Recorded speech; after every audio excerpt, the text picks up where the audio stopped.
Why do the Eagles insist on dropping their best pass rusher into coverage? When asked that question, Nick Sirianni explained in his press conference that they don't want to be predictable and want to give the offense different looks. He's really just giving a bullshit answer, so he doesn't have to get into the real strategy and specifics of why Reddick has dropped into coverage more lately. But we'll discuss the strategy in about 3 to 4 minutes. First, I want to look at other top edge rushers, defenses, and coordinators around the NFL and college to get a better grasp on the whole dropping your best pass rusher into coverage narrative that's been discussed around Eagles Nation recently. When looking at the top 20 sack leaders among edge rushers, Haason Reddick ranks 8th highest in percentage of pass snaps that he dropped into coverage. He's behind TJ Watt, who currently leads the NFL in sacks at 17, and just ahead of Trey Hendrickson, who is also tied for the lead in sacks. He's well behind Josh Allen, who is a half sack behind the leader, and Khalil Mack, who is a sack off the lead. The average percentage of snaps where those top 20 edge rushers dropped into coverage was 6.4%, just below where Reddick ranks. Last year, when the Eagles had their third most sacks by a team in NFL history, and Reddick had his career high in sacks, he dropped into coverage on 11.4% of his snaps. Let's look at some other teams. We'll start with college, because the Eagles' Twitterverse was all hot and bothered by what they saw from Michigan defensive coordinator Jesse Minter in the first round of the playoffs, and he's going to be a big name for NFL teams in the offseason. Minter dropped his edge rushers into coverage at a significantly higher rate than the Eagles have. They love using different sim and creeper pressure looks, and dropping their edge rushers allows them to get creative in their pressure packages while maintaining 7 in coverage.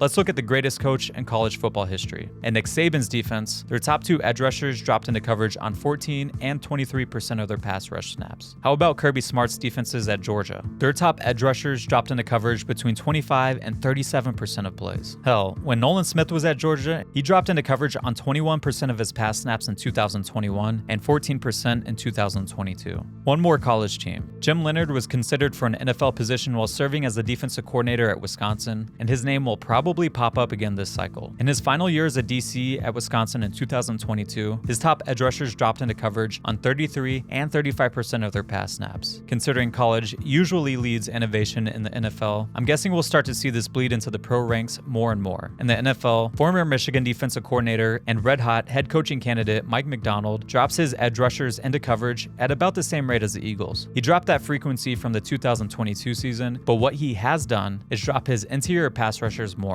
When factoring in all defensive linemen that drop into coverage, the Ravens drop their front line into coverage at a higher rate than the Eagles. Vic Fangio's Dolphins teams drop top edge rushers Bradley Chubb and Jalen Phillips into coverage on 10 and 13% of pass snaps respectively. The Jaguars drop Josh Allen and Trayvon Walker into coverage on 15 and 14% of their snaps. The Steelers drop TJ Watt and Alex Highsmith on 8.8 and 14.2% of passes. The Rams drop their top edge rushers Byron Young and Michael Hoyt into coverage on 19 and 39% of pass snaps. In 2022, when the Patriots had a healthy group of edge rushers and a top 10 defense in terms of points and yards and top 3 in yards per play, they dropped top edge rushers Matthew Judon and Josh Uche into coverage on 13 and 12% of plays. Lou Anarumo in Cincinnati generated a lot of buzz last season, and he drops Trey Hendrickson and Sam Hubbard into coverage on 6 and 11% of pass snaps. In Von Miller's first season with Vic Fangio in 2019, he dropped on 8% of passes. In 2015, when he won the Super Bowl and Super Bowl MVP, he dropped into coverage on 12% of pass plays.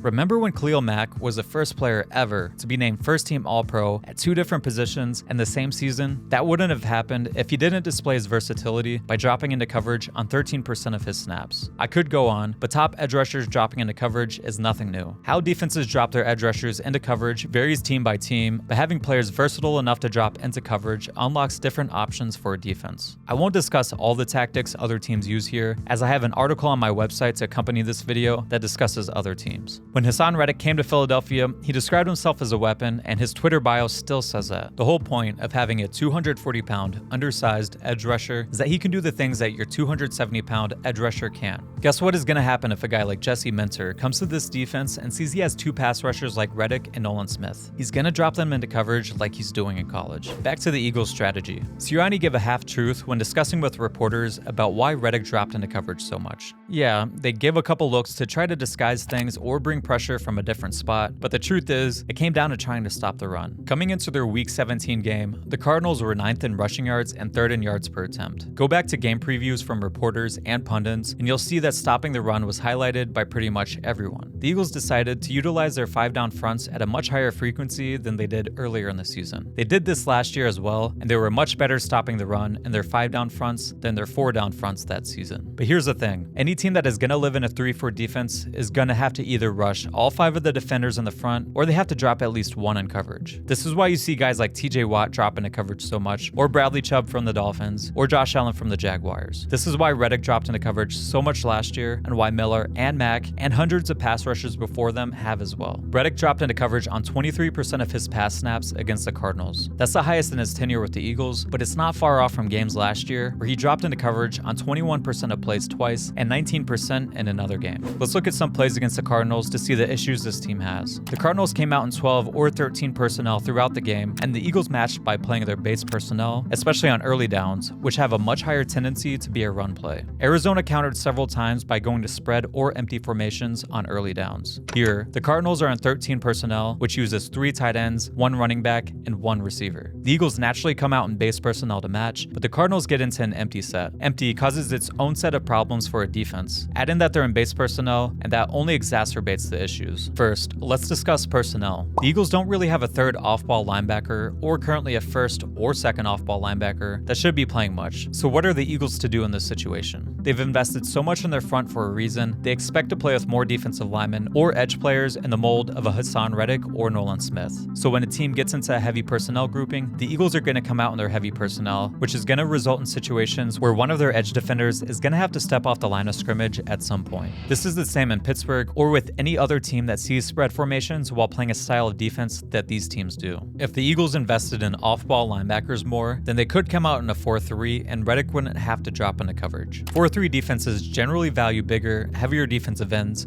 so the Eagles may have never gone after a player like Reddick in the first place, but that's a conversation about defensive philosophy and roster construction. Let's look at some different plays and personnel groupings the Eagles can run and what that would mean for the defense. Here, the Eagles decide to run cover 6, playing quarters to the strong side and cover 2 to the weak side. With the way the Eagles are playing coverage, Reddick's job isn't overly difficult here. Either he match and delivers the number 2 receiver to the safety if he runs vertical, he widens to the flat if that's where the tight end goes, or he collisions and then releases him inside if that's where the receiving threat is going. Here, Reddick helps to match and deliver him to the safety very well, but with the split field coverage, that essentially puts the middle linebacker one-on-one with the number 3. The Cardinals align their only receiver in the spot, making Leonard's matchup even more difficult, and you know how that's gonna go. So, what could the Eagles do differently? If the goal is to make sure Reddick is the rusher, they can rotate the second level coverage roles. So Reddick would walk down, Leonard would walk out over the number 2, and Morrow would slide over, and now BG would drop on the other side. BG would be dropping in coverage, but at least you have Reddick rushing now. BG also wouldn't have help inside with Morrow occupied, so he'd need to be aware that he needs to tighten his alignment and get hands-on to mess up the timing of the route.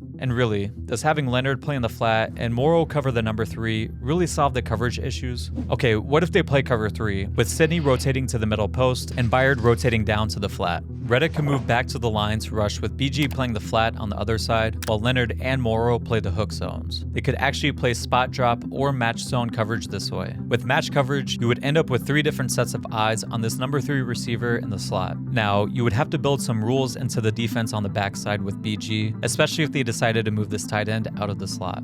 They could use a fire zone blitz, which would let Reddick rush the passer, but then you're asking Morrow to match Trey McBride, who was 6th in receptions by tight ends on anything vertical. Leonard would still be isolated against the number 3.